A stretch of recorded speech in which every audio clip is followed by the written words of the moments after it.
Hey everybody, my name is Arwen and I do private dog training, and I wanted to talk about today something that I have found amongst a lot of my clients that is very common, and that is regarding what we refer to as a prong collar. There's a lot of misconceptions about prong collars.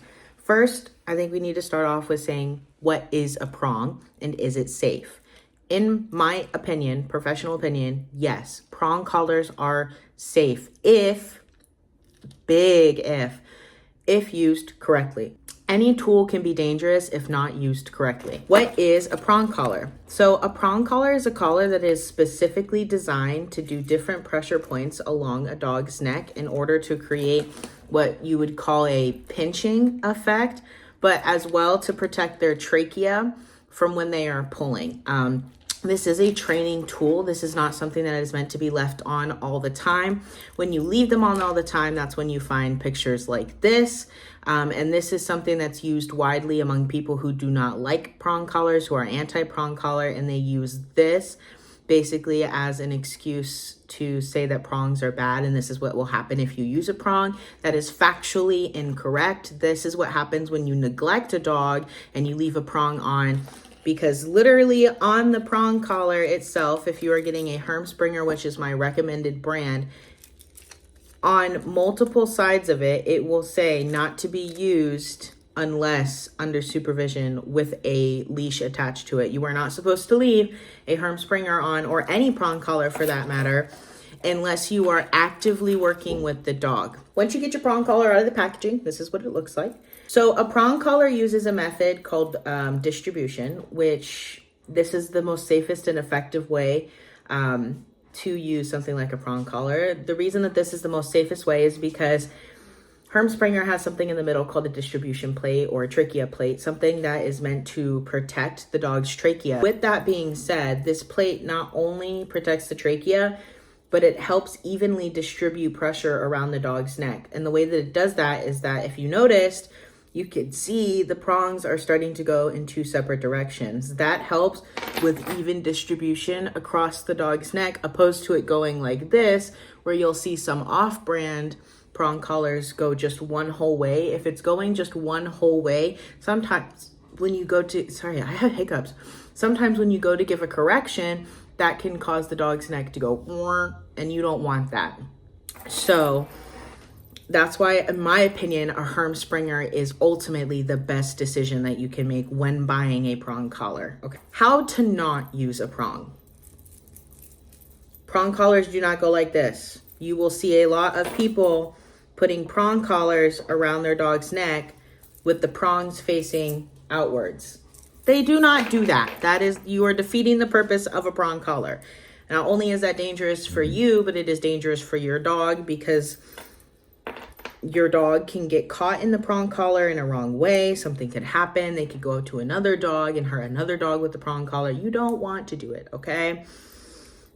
Another way to not use a prong collar, like I had said previously, do not leave a prong collar on your dog unless you are actively engaging with your dog. If your dog is not with you, if your dog is just hanging around the house, do not have a prong collar on it. I cannot stress that enough. Your dog grows every single day. Sometimes our dogs' weights fluctuate. If you keep a prong collar on at all times, especially if your dog is young, like a 2-year-old dog, or even a 1.5-year-old dog that hasn't fully matured yet, that might still have some growing to do. Some dogs grow all the way up to 3 or 4 years old, so it kind of just depends. We don't want our dogs growing into our prongs. That is how you get pictures like this, okay? This is what a prong collar basically looks like on an arm, okay? This is what we call a correction. That's it. That's it. It's literally, this doesn't hurt at all. And I can go, you don't go any harder than this for a correction, honestly. Like this is not pinching me at all. This is just putting pressure on my arm. I can go as tight as possible, and this still doesn't hurt. This still doesn't hurt.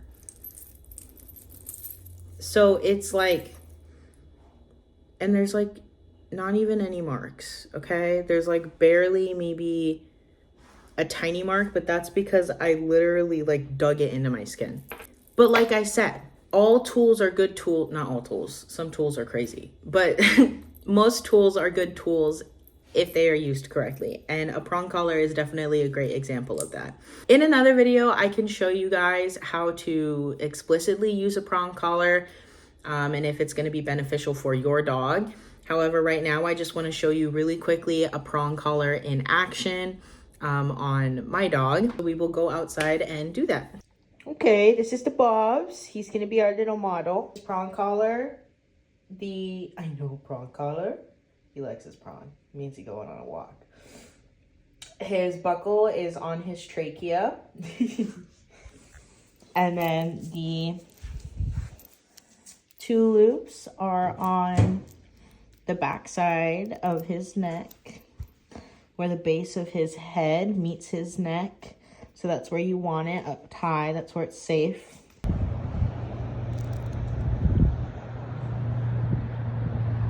Yes, good sit. Nope. Foos. Yes, good foos. Halt. Thank you. Halt. Yes, good sit.